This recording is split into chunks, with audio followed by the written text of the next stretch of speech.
Welcome to the Conscious Radio Network's YouTube channel. Become enlightened, have fun, and tell all your friends and family to share with everyone they know. You can find us on Facebook and stay up to date on our Facebook group, or find us on Twitter, Instagram, and TikTok. Our podcasts can be found on Libsyn, iHeart, Spotify, Google Podcast, and more. Most of all, remember to go to our official website at consciousradionetwork.com for podcasts, hosts, future shows, and scheduling. We also want to welcome our international audience. Don't stop now. Enjoy the community. Subscribe today.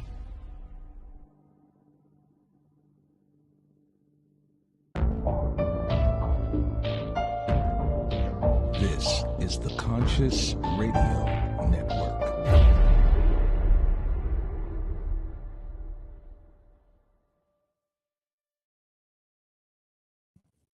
Good morning, afternoon, or evening, wherever you might be on this spaceship we call Earth. Welcome to Conscious Radio Network's weekly series, The Seance. I'm your host, Reverend Dr. Paul Meckes. If this is your first time watching, please click subscribe, like, share, comment, and follow us wherever you listen to your podcasts.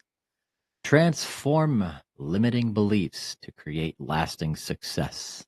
As a personal consciousness coach, she helps people awaken to their powers and abilities to first identify, then understand, interact with, and finally safely transform as needed, the limiting behavior of their internal dialogue or thoughts. Let's welcome to the seance, Coach Doris. Welcome, Doris. Hello. Thank you. Hello, everyone. So, Doris, what is personal consciousness? Well, consciousness has so many different meanings. Really, it falls into three major categories. There's medical consciousness. We all know that we first became medically conscious at birth.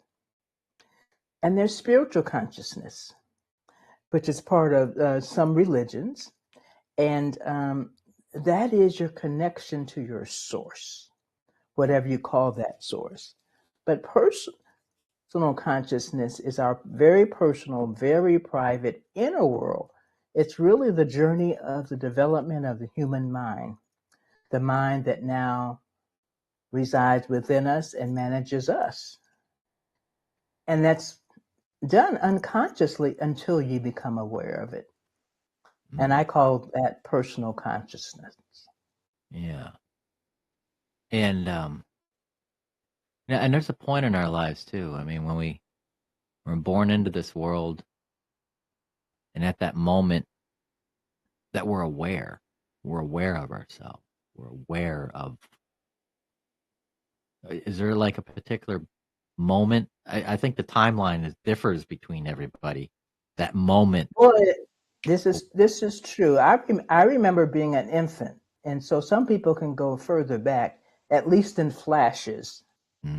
But you really become fully conscious and can remember around age of 3 or 4. So we were conscious earlier, but we can't remember sequences of events. We can remember a moment when our mother held us, or a moment when we were crying. But the memories of actually like the whole Christmas morning usually is age 3 or 4. Yes. Yeah.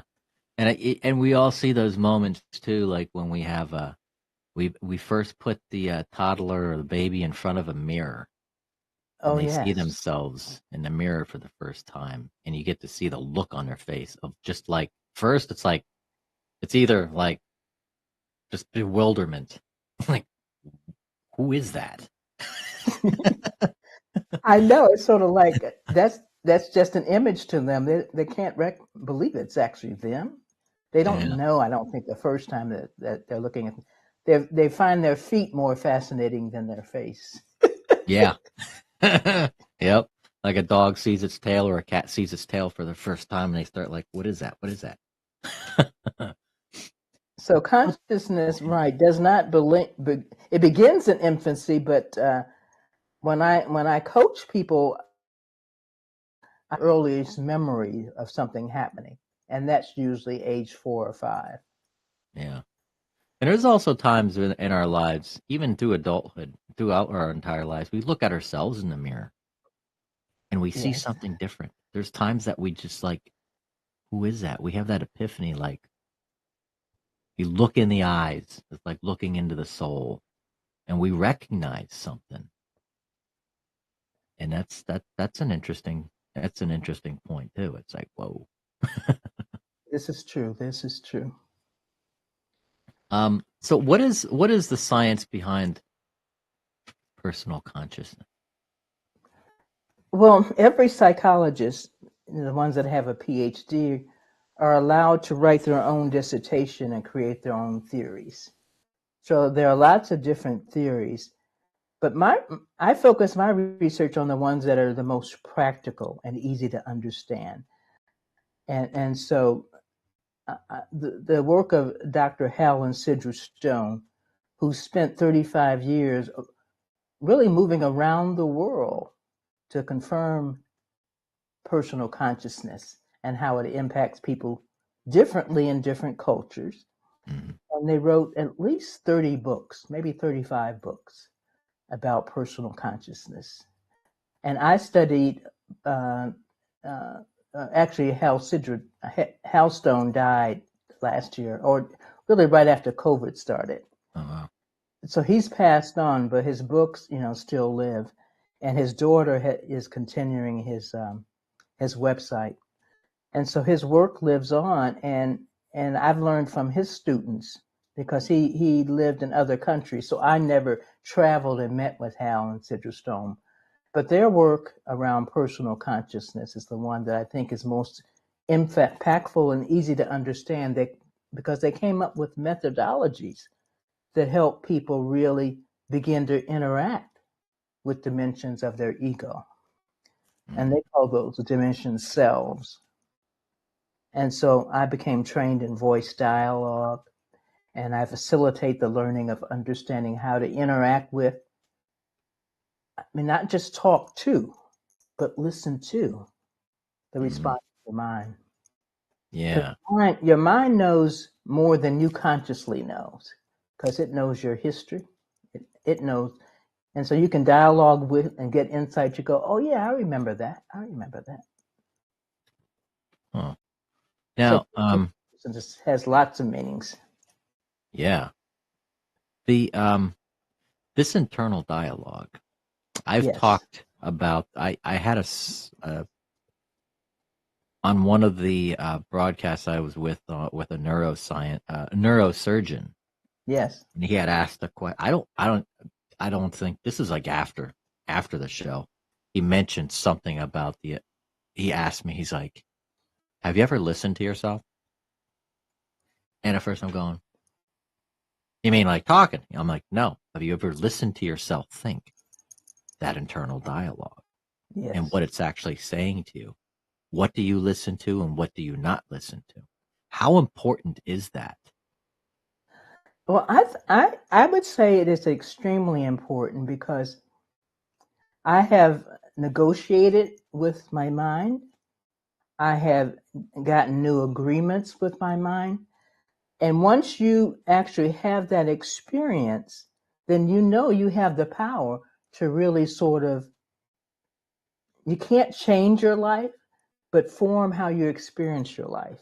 Mm-hmm. And so it gives you a lot of freedom and inner peace to really know that when my mind starts doing something that makes me uncomfortable, typically it's your inner critic or something that doesn't want you to do something that it fears you can't do, or that you might embarrass yourself.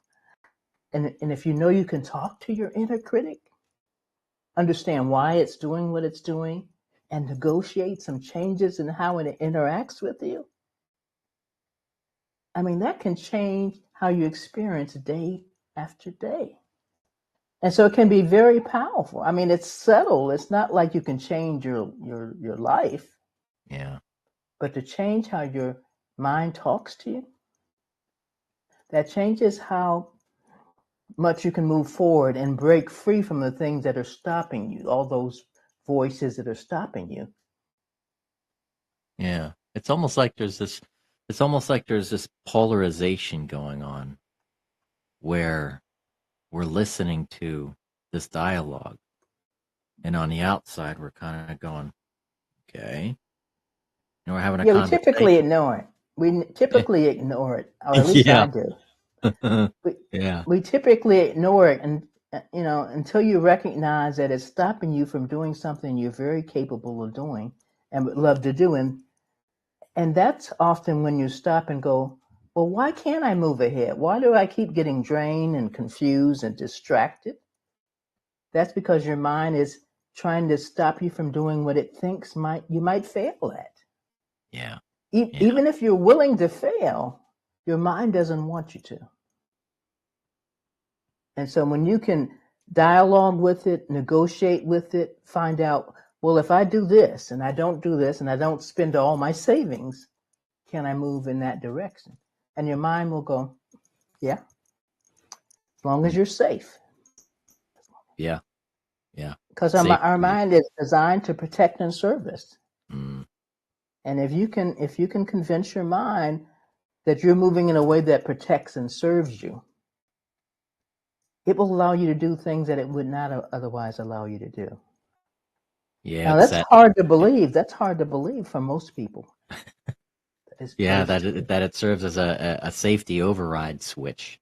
Yes, absolutely. Absolutely. Yeah. And the reason why I decided to make my first free challenge about identifying beliefs is because the energy of our beliefs are so powerful. I mean, we know the songs, I Believe I Can Fly, or any of those other songs, that we know the power of overcoming some of the limiting beliefs, but we don't know how to overcome the limiting beliefs.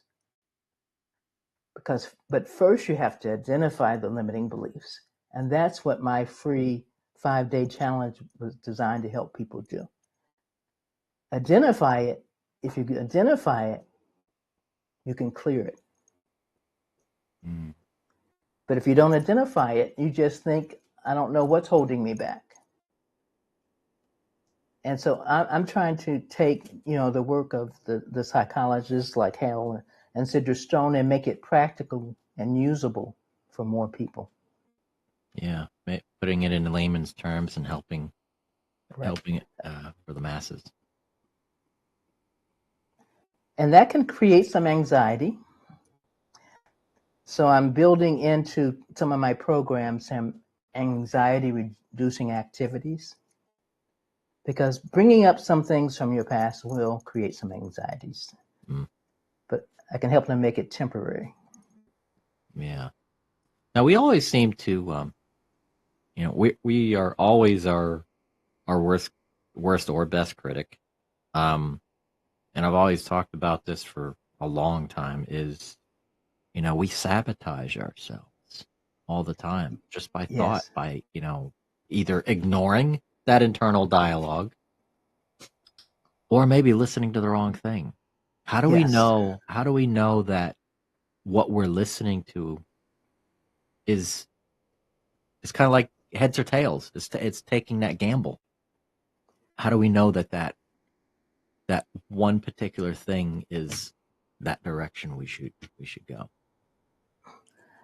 Well, what I've helped people do in like voice dialogue session is in dialoguing with that part of your mind that's really telling you not to do things, you can find out why, what it's trying to protect you from.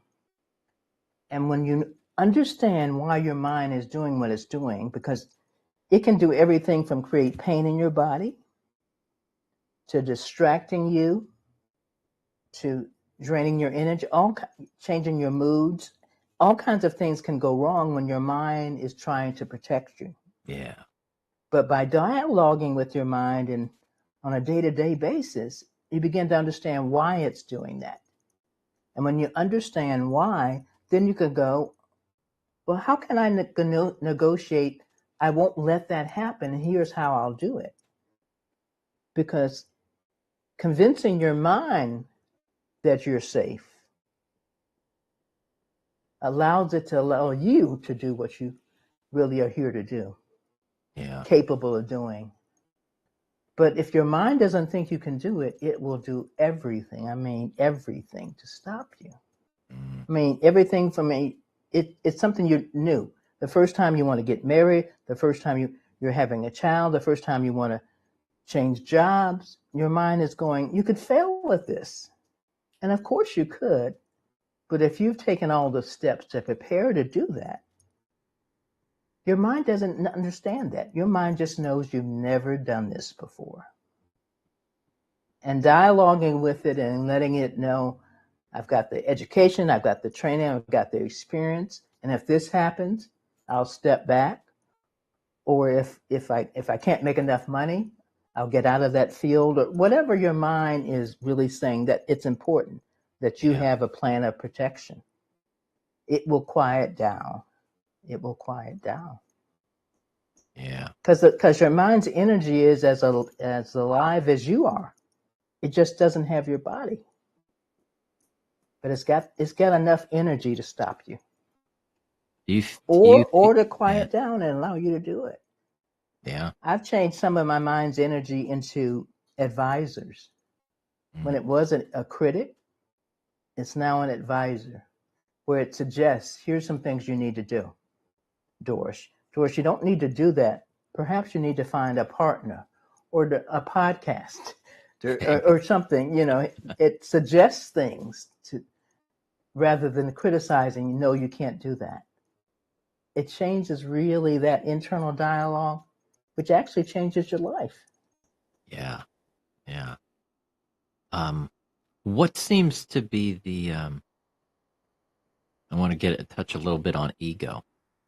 Where does ego play a part in consciousness? Well, according to Helen Sidra Stone's work, it's a huge part of consciousness. We all think we have one ego. I mean, that's what we learn every day. But they say that there's multiples, actually untold numbers of dimensions to your ego. And that starts from a very early age. When you're like months old, your ego begins to form dimensions. And every dimension is created to help you become successful. You can't grow up without each of these dimensions helping you feel safe. So that inner child is the first dimension that's there. But that's a very vulnerable dimension of your mind. And you can't get stronger until another dimension that's stronger than the inner child comes in, protects the inner child, and begins to make you stronger and stronger. So depending on what's happening in your life, growing up, each of those dimensions can be very powerful and unfortunately can become embedded. They become embedded because they protect you. And when a dimension of your mind or your ego protects you and you use it until you become an adult, it's permanently there. Even though you may not need it any longer. So only you can go back and identify those dimensions of your ego that you formed as protectors that now are blockers and limiters in your life. But Helen Sidra Stone's work showed that there's really, I think they've came up with at least 100 different dimensions that are like categories. But every client that I've talked to who can determine that category exists within them, they've given that category a different name. Yeah. Like for me, or one of the earliest dimensions of our ego, based on Helen Sidra's work, is called the pleaser. I mean, a newborn, all they know what to do is cry and cry and cry. But within months, they recognize that if I can get my parents to laugh, I can actually get more out, protection and support and food and everything that I need. So we developed something called a pleaser dimension of our ego. And that pleaser, for some children, is very important. They're the ones that, they can turn into comedians. but they can become entertainers of the family just by giggling and smiling and laughing and that kind of. So the pleaser is one that all of us start to some degree. I don't know that I was much of a pleaser because my mother told me that I was an accommodator, which is another category of dimensions of our ego that starts at a very young age. She told me that when I woke up, when I was just months old and I could stand up or sit up, I would not wake up my parents. I would sit there and play and, with, myself or stand up, but I wouldn't wake anybody up until I knew they were awake. And so that ability to accommodate people has become, I can see it in myself even today. I don't interrupt people who are talking. Same here. I stand back. So only, I can go through the whole list that Hal and Sidra found, but only the individual can say, yes, that's a part of me every day. And then there's other parts of us that are called disowned. We never use it, but it could be useful to us. And so I help people begin to use those parts of their ego that they don't normally use. Yeah. And then there's some parts that we really don't want to use because our upbringing taught us that those were the wrong parts of ourselves. Like some people are more argumentative than others, but a lot of women really grow up becoming more accepting of discourse and not getting involved in it. Yeah. Whereas sometimes you need to let people know, I'm not agreeing with that. At least that was true for me. I'm not one that wants to be involved in combat, but I need to let people know when I don't agree with what's being said or done. Yeah. And that was something that I had disowned, my ability to really disagree. Yeah, because I've been hearing this for years and so many different conversations. And, they always talk about the ego as being, the negative side. It's like the acronym. There was even an acronym for it. Maybe you've probably heard of it. The acronym stood for edging God out. Easing God out or edging God out. Yes, Yeah. I've heard that. What's your take on that? Is that Well, you can't actually edge God out. I don't believe you can edge God out. No way. But I think the ego really is something that is a very important part of ourselves. We need to become individual and look out for ourselves. Mm-hmm. But when we're only looking out for ourselves, that's when you become the egomaniac or some other term, where I'm only looking out what's good for me rather than I'm looking out for others as well. So I don't think it's easing God out, but it's really focusing only on my needs. If your ego is bigger than whatever your definition is of normal. Yeah, overinflated. Overinflated. That's a good word. That's a good word. That's a good definition. Now, but go ahead.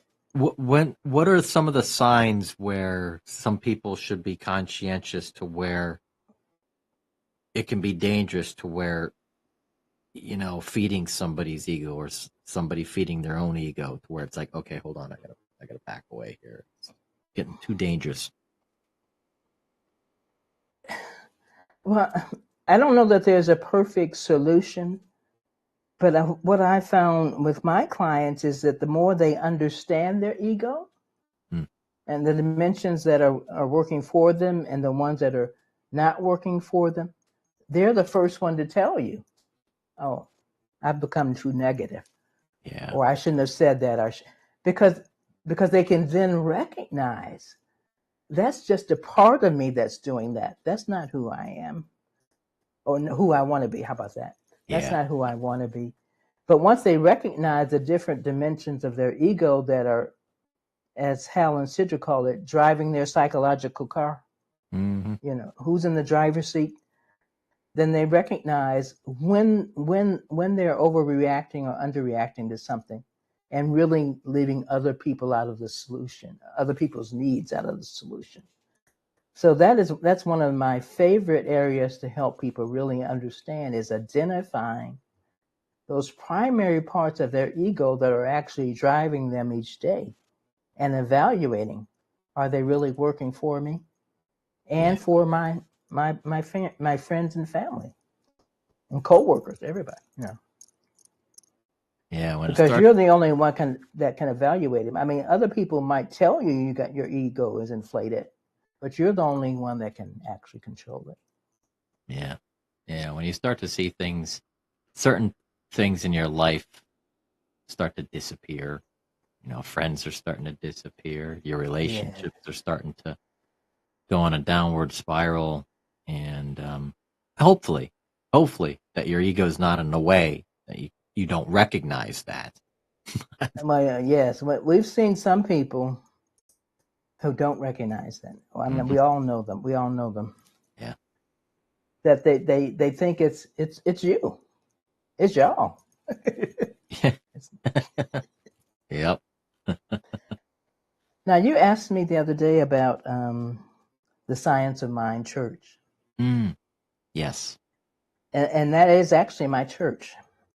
Okay. I go All right. I go to one of the Science of Mind centers, and that is it really focuses on spiritual consciousness. Of course, you know that, Yeah. where it teaches you that there really is only one mind, and our mind is part of that one mind. And so I believe that's true. But there's part of our mind that is very personal to us, that developed out of our own life experiences. And that's a part of the mind that my focus seems to, I think my purpose is to help people manage that part of it. Hopefully, they will learn and decide when to become spiritually conscious. But I have found people that become personally conscious are more likely to become spiritually conscious.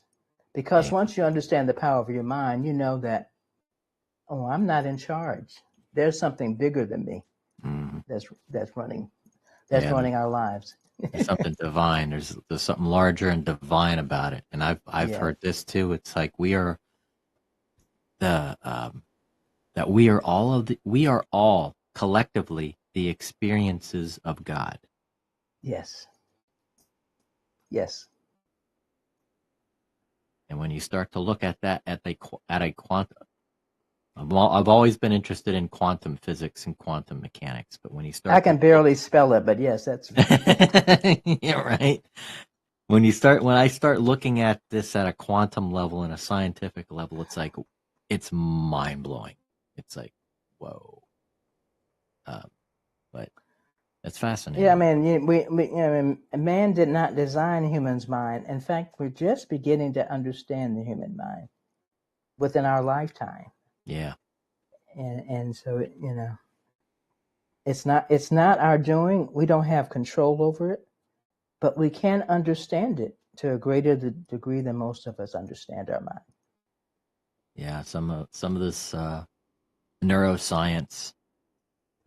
I've talked to a couple neuroscientists out there, and they said, yeah, it's a continuous science. We're still learning. We're still Yes. learning how this awesome biomechanical, electrical thing works. Yes. Yes. Nuts. Now, And what is hopefully your they don't try thought? and change it. Please, yeah, I hope not. When you hear about, Neuralink, and I mean, I see the original purpose behind Neuralink is to help people that have neurological issues and problems. But like scientists and establishments out there, that want to put their hands on it. They want to turn it into, weaponize it or something like that. Ah, You've got my website. Yes, I got Run your it, run it. website up there.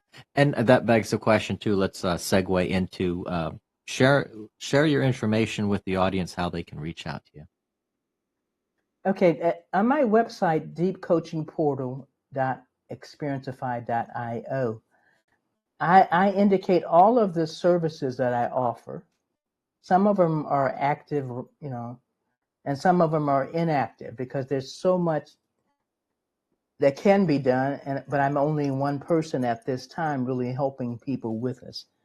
So I'm offering courses, uh, free challenges, really that are really learning challenges to help people learn about things like their beliefs, the inner critic, the ones that really people know they have.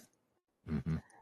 And then I'm also going to offer one called Conversations with Your Mind to really teach people how to begin to dialogue with their mind, with the Yeah. dimensions of their ego. Because you can start dialoguing once you can begin identifying these dimensions. And so I'm using some of the work of Helen Sidger and Hal's daughter, Tamara Stone, who's a psychotherapist herself, to really help people understand how to begin dialoguing with their mind and learning from their mind. Yeah. Why it's behaving the way it is. Yes. Huh. What is your thoughts on dreams and how they play a role in our consciousness? Well, since our mind is operating 24/7. And so our mind it does never stop. So even when you're sleeping and dreaming, that is part of your mind interacting with you. There are some people that are specialists in helping you interpret those dreams. I don't happen to have that expertise, but I'm sure it can be very interesting if you've got a dream that actually concerns you. And some of the therapists that are part of Voice Dialogue International, which was the website that was set up by Helen Sidger Stone, and it lists all of the coaches and therapists that are trained under that. Some of them are dream therapists. Mm. So I can help people find dream therapists that have that expertise. Because a lot of people have dreams that concern them, and they want to interpret them. Yeah. I Especially. can only guess. Yeah. Especially the reoccurring dreams. I Yes. keep having this dream or that dream. And it's like, what is it telling me? Hey, I just say start writing the stuff down. If you can remember it, write it down. Yeah, what I would do would be to really dialogue with the dimensions of my mind that I thought might be involved in that dream. Mm-hmm. If it's about relationships or whatever, to really find, that would be what I'm trained to do. But there's some therapists that are actually dream therapists that can help you interpret that. Yeah. Yeah. But they're only interpreting. There's really no one that can really speak for what your dreams are saying. True. But they can. True. Yes. Yeah. Not everybody. I mean, there's a lot of people that might have similar dreams. Like, for instance, I had someone on a couple months back or sometime back, Kelly Walden, the dream doctor. Yes. And she mentioned she asked me what would I consider, a reoccurring dream and something that's kind of like, what's going on? Yes. Was losing your tooth or losing your teeth, something like that. I mean, a lot of people have those types of dreams, but in a different way. Yes. But that particular imagery means something different for everybody. Not everybody, it doesn't mean the same thing. Does it mean loss? It can mean loss, but it could be a loss of something special, like loss of voice, loss of face. Okay. Loss of it could mean that you do have a dental problem. You may need to go see the dentist. And or like you're not speaking right. You're not speaking the way you should be speaking. You know, so it can be arranged differently based on that particular individual within in that period of their life. But yeah, and I found that kind of interesting the way she had explained it. But now as far as consciousness, Yes. do you feel that what's your thought on consciousness as it either being local, non-local, or both?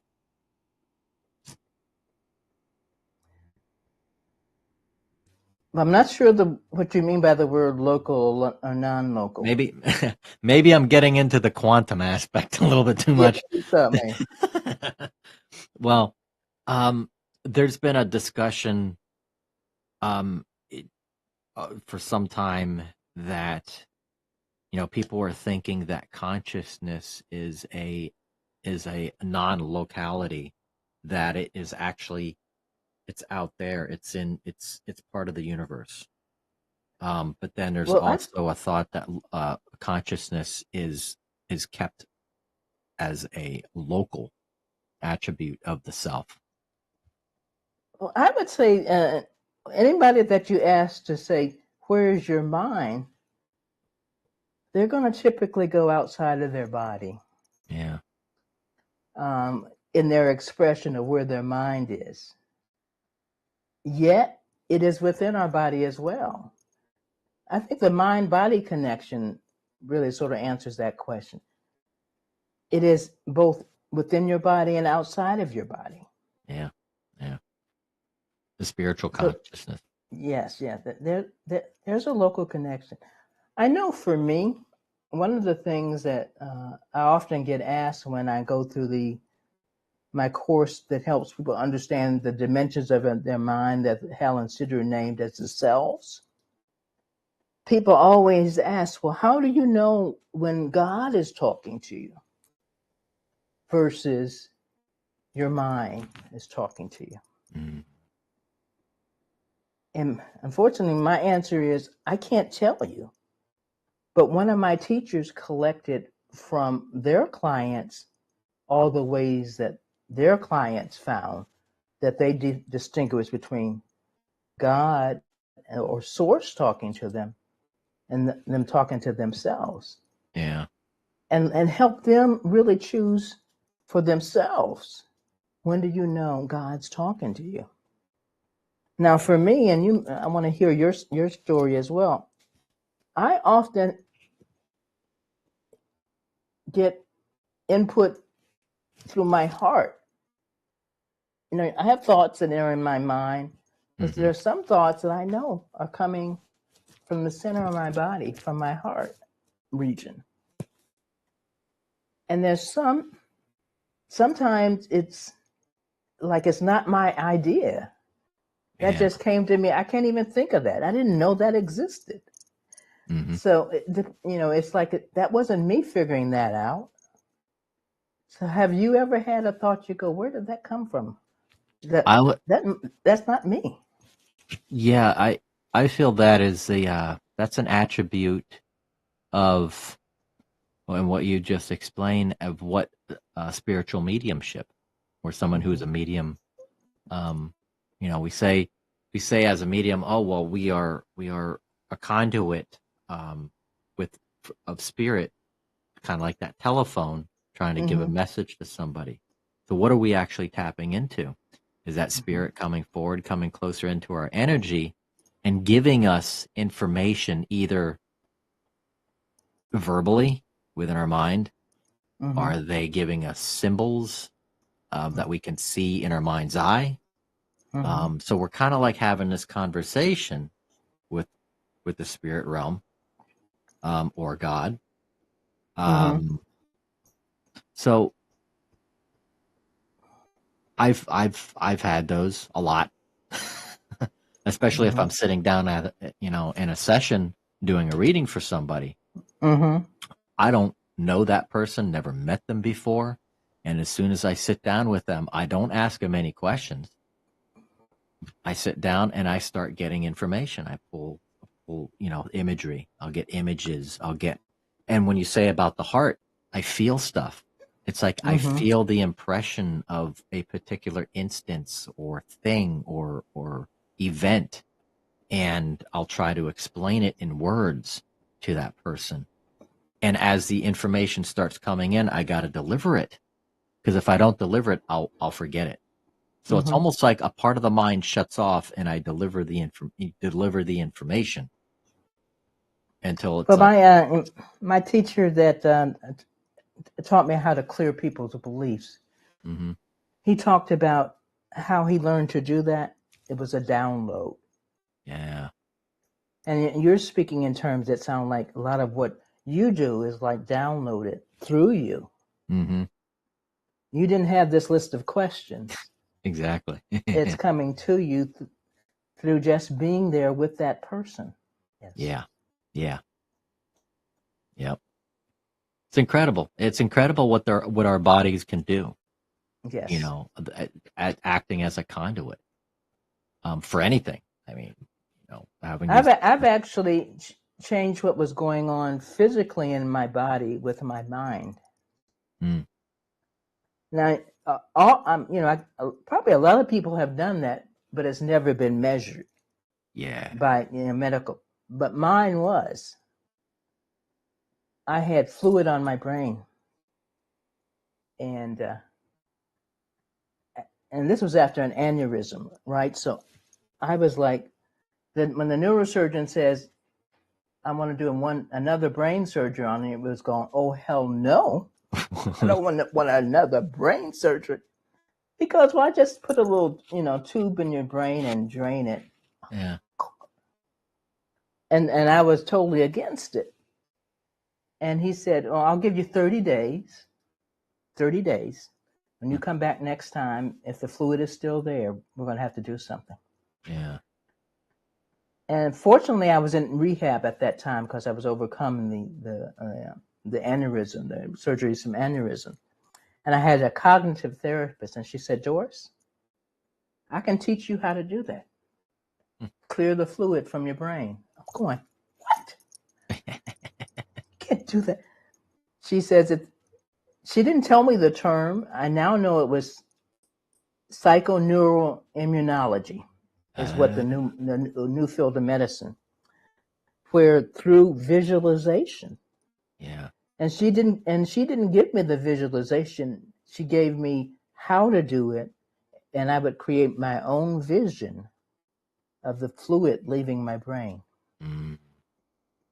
30 days later, I go back to the neurosurgeon, get another CAT scan or whatever they did. Yeah. And he goes, what did you do? Me? I said, why are you saying that? He goes, it's gone. I said, what's gone? He says, all the fluid on your brain is gone. Wow. I said, oh, I just imagine myself on the beach, taking off my skull and letting the sun dry up the extra fluid on my brain. Yeah. And he said, don't ever do that again without your neurosurgeon. I go, okay. He said, it's gone. I go, I did it. And I don't know how many other people have done that kind of things and didn't recognize that they were the healers. They were the healer of themselves. Yeah. But once you recognize these powers, yes. Yep. The power of the mind. And, it's mind over matter. So I now offer, it's just a one session. It's called Body Wisdom. And it really is using your mind to clear out any unwanted sensations in your body. I can do that in minutes. But as I'm facilitating that, the person is learning how to do it themselves. Yeah. And I've got clients that have gone off and healed them. I mean, they've rinsed their body on hiking trips and all kinds of things, and they've used this methodology called Body Wisdom and healed themselves. and finish the hike. Wow. So there are some techniques that are very simple, very safe, of how to use your mind to heal your body in some way. So I call that all under the umbrella of personal consciousness. Yeah. What's your thought on prayer? Well, certainly I was raised to pray.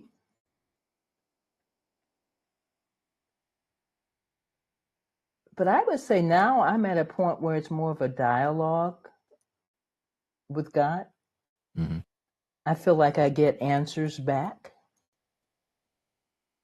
Sometimes, not all the time. Sometimes you ask a question and God goes, "No, I'm not." Yeah, not today.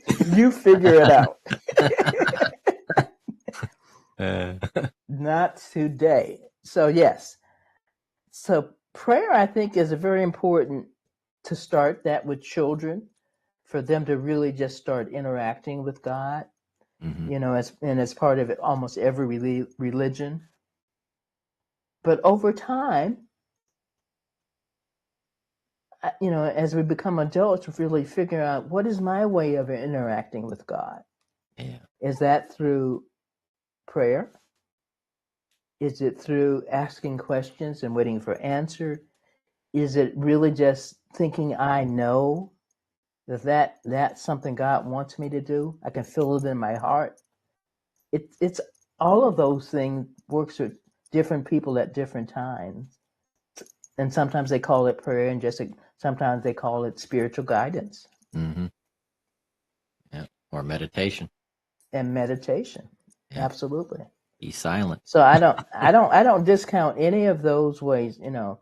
Mindfulness, all of those things, meditation, I've done them all, and they can all work to a degree. But I like to take people even further, really interacting with, understanding your mind, and really negotiating when you need to with your mind to give you the support you need to keep moving forward in your life. Because we all came here to do something, maybe a number of things. And you probably have your own definition of your purpose, like I do. And once you find that, you're not going to be stopped. Yeah.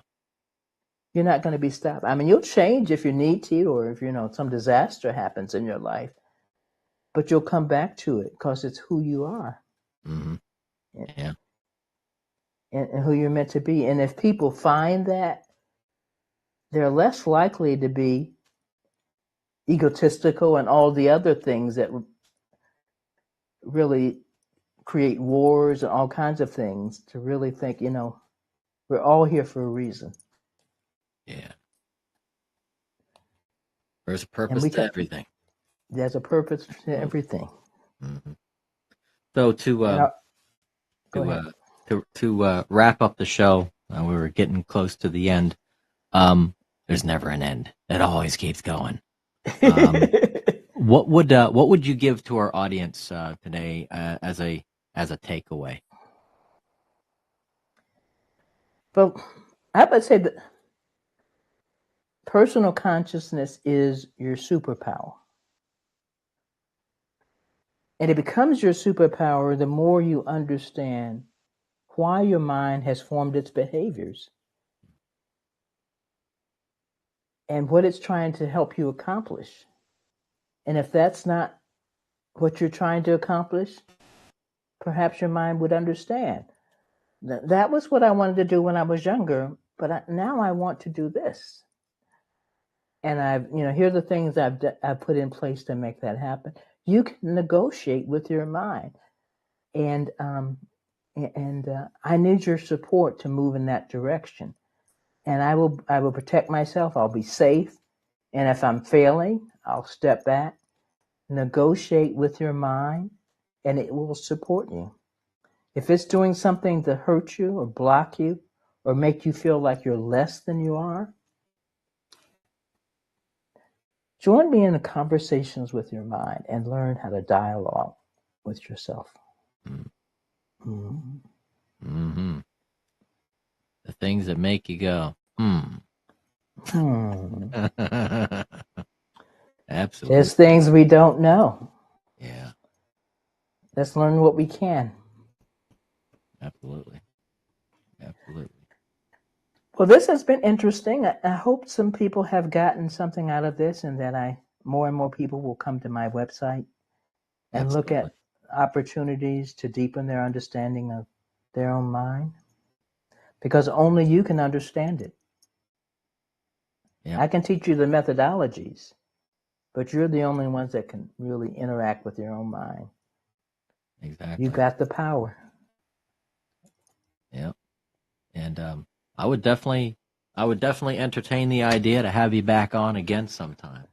You know, Oh, I want to. Any I'll new program? get my feet wet with a few more challenges and courses, so I can give you more feedback on what's working and how I've improved things. Absolutely, definitely. Looking forward to that. Definitely. Thank you Doris, so much. you are very, very welcome. Thank you, Doris. And everybody, thank you for joining us tonight with Coach Doris on Conscious Radio Network's The Seance. And until next time, you all have a good evening.